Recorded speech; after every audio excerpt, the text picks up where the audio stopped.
A young man named Harumi Kazuhito is living in a small apartment in a suburb of Tokyo, with books lining the walls of his room. He talks about how his parents issued him an ultimatum to get into a good college if he wanted them to keep funding his habit, so he decided to live by himself, studying and reading while staying close to his favorite bookstore. He also monologues about a famous author, Akiyama Shinobu, who has written several different novels in a variety of genres, from erotic fiction to kids' fantasy stories, and the seventh part of her Deadly Sins themed series that he has been waiting for. One day, when he gets some coffee at a cafe, Harumi finds himself in the middle of a robbery as an angry man with a shotgun points it at the girl in the seat next to him. The girl seems enthralled with her own writing and pays no heed to the robber, but Harumi jumps up and wrestles with the weapon before taking a shotgun shell to the face. Seeing his life flash before his eyes, Harumi begs some unseen force to let him live until he can read Shinobu's last book. His wish appears to be answered as he finds himself pulled into the body of a rescued dog in a pet shop, after spending several days trapped in a pet cage, begging for something to read, but unable to be understood as his speech comes across as barking. Suddenly, a tall, raven-haired woman appears in the pet shop and demands to buy him. After taking him home, the woman ties him up and tells Harumi that his mind kept echoing in her head, and her name is Natsuno Kiriheim.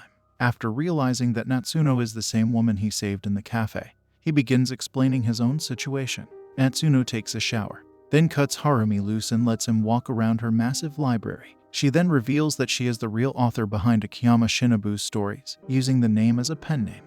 Going a little back in time in the morning, Natsuno and Harumi argue about the latter being given a dog collar. Outside Sumiya Hall, she wants to enter room 102, but Harumi says he lives in room 101, and room 102 is used as storage for his books. Apparently, he was told he could live here for free if he took care of the place.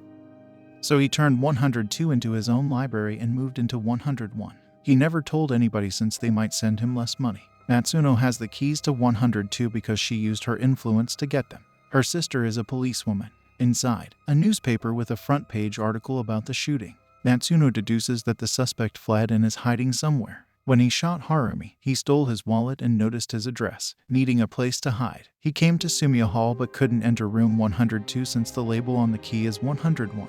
Nobody, not the police or his family, went to room 101 because it was documented as nobody living there. In short, the suspect is hiding there. They hear somebody stumbling out from next door, and true enough, it's the suspect. They chase him, and on the bridge, he fights back using Shinobu's thick Deadly Sins series. He even padded himself with them as protection. He says he can't be caught yet until he reads the final volume.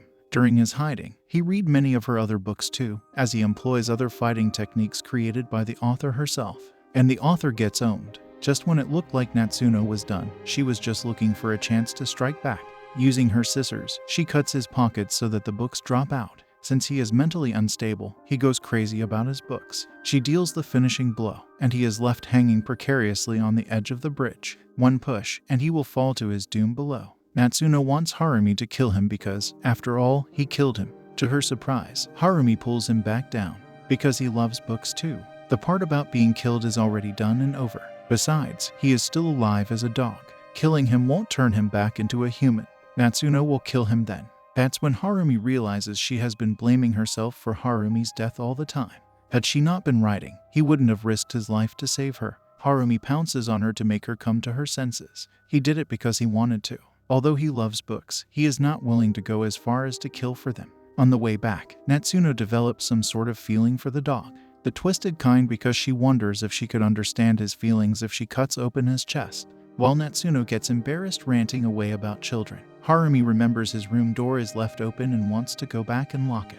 Waking up from a nightmare, he sees an unfamiliar woman sitting by the table. This zombie woman, Suzuna Hiragi, seems able to hear what Kazuhito says. She starts acting in some fantasy delusion of taking over the underworld. When Natsuno returns, Kazuhito learns that Suzuna is her editor. Judging from her latest writing, Suzuna gives the thumbs down. Natsuno is recently in a slump. As she leaves, she warns about the recent serial slasher case and to be careful. Later, Kazuhito asks Natsuno about her slump. It started about 3 months ago. That's like when he came into her life as a dog. Suzuna returns another day to check up on her. She is still in a slump. Suzuna also has more information about the slasher and other signs. Natsuno suggests she be the bait herself and draw out the slasher. Right away, she agreed to do it. So in the meantime, Natsuno and the dog will look for their own clues. Asking around, it seems that the victims had one thing in common: they were reading a book from Shinobu. As Natsuno and Kazuhito stop and think about the clues, they hear an Afro guy's scream. He has become another victim of the slasher, although a portion of his afro was just cut. Natsuno chases after a suspicious hooded character. Kazuhito's doggy sense leads him to the alley, where he spots a book by Shinobu. He is obviously walking into an obvious cheap trap. The next time he wakes up, he realizes he is back in his own Sumiya Hall room, all tied up. To his surprise, his sister, Madoka, appears before him and is relieved that she has found him. Unlike Kazuhito, the bookworm, Madoka is popular and athletic. When a senior confessed to her, he helped her out by looking up books on love, but she got upset at him. Madoka can hear Kazuhito's thoughts and is very happy she has found him. Then he senses something amiss. Madoka can't read his mind and is ranting away in her own fantasy that they'll be together. But the mind-boggling part is how she knows the dog is her brother. Her eyes get crazier by the moment each time she says they'll be together forever. She tries to force-feed him some super spicy dish that is making his body hurt without even taking a bite. But she leaves to get another ingredient out of the frying pan. Natsuno is outside spying and she doesn't look very happy, taking him back to her mansion and tied him up again. She accuses him of flirting with another girl and is having a hard time believing that the cat burglar is his sister. Then Natsuno shows Kazuhito an item the supposed slasher dropped during the pursuit, Shinobu Akiyama's book, as Kazuhito deduces that the slasher holds a grudge against its author, which Natsuno suspects to be Madoka, much to Kazuhito's disbelief. The next day, as they continue to search for the slasher, here comes Suzuna. She gets verbal abuse from Natsuno for failing to keep her promise to prevent another slasher victim. Suzuna hears another rumor about a girl crying while cutting up Shinobu's books at the playground. Rushing over, they see the torn pages of one of her volumes. Then Madoka appears, who doesn't like this woman near her brother. Natsuno asks her about the torn page, and her reply is that she thought she burned all the Shinobu books for him. With that, Natsuno throws a smokescreen to escape. Back at her mansion, they discuss that Madoka may be the slasher. Kazuhito doesn't think she hates Shinobu that much, but Natsuno thinks she is trying to prevent Shinobu from stealing her brother. Natsuno deduces that it might not be fun for her when her brother starts talking about Shinobu. His death may have triggered it. He refused to move with the family, lived alone in Tokyo, and died. Madoka felt she lost someone important and lost herself. Kazuhito realizes that although he has accepted his death, he never thought about his family since he was afraid to think about them. Whether Madoka is the slasher or not, Kazuhito wants to be the one to stop her, but he can't do it alone and requests Natsuno's help. After Kiriheim agreed to help Kazuhito confront his sister, Madoka breaches into Kiriheim's home and gets a hold of Kazuhito.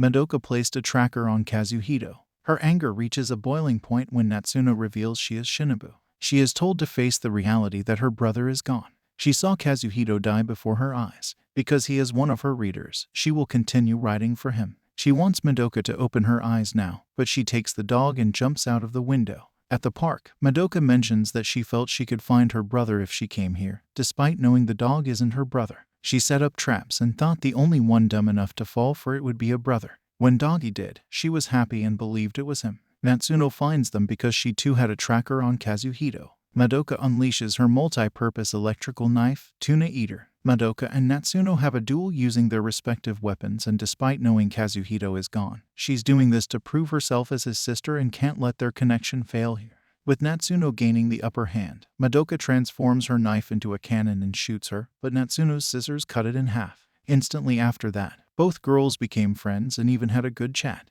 However, they learned she is not the slasher. She only cut up books and abducted the dog. She cut the books because Kazuhito once told her that if she sells books to used bookstores, authors lose their royalties, so it's best to cut or burn them. Kazuhito calls Suzuna to come out of her hiding.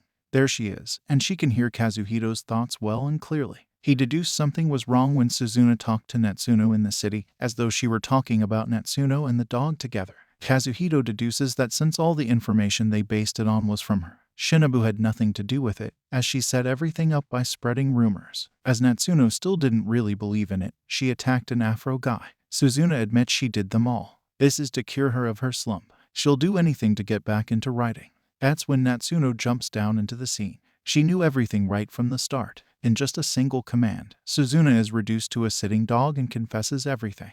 Natsuno says she has overcome her slump and scatters her pages in the air. She turns into a sadist, making Suzuna catch them all before she hits the ground in a sitting position. Suzuna is impressed with her work and is even more impressed when Natsuno starts abusing her. Natsuno warns her never to interfere again. If she can't do as she is told, she'll be nice to her. The next day, Natsuno sees Madoka off at the train station. She will allow her to think of her dog as her brother and do whatever she pleases. Because she was her reader, she would do anything to lend a hand to make her readers happy. After she departs, Kazuhito wonders about the real culprit. Suzuna pops up to admit she already found and beat up the real culprit while she was spreading the rumors to them.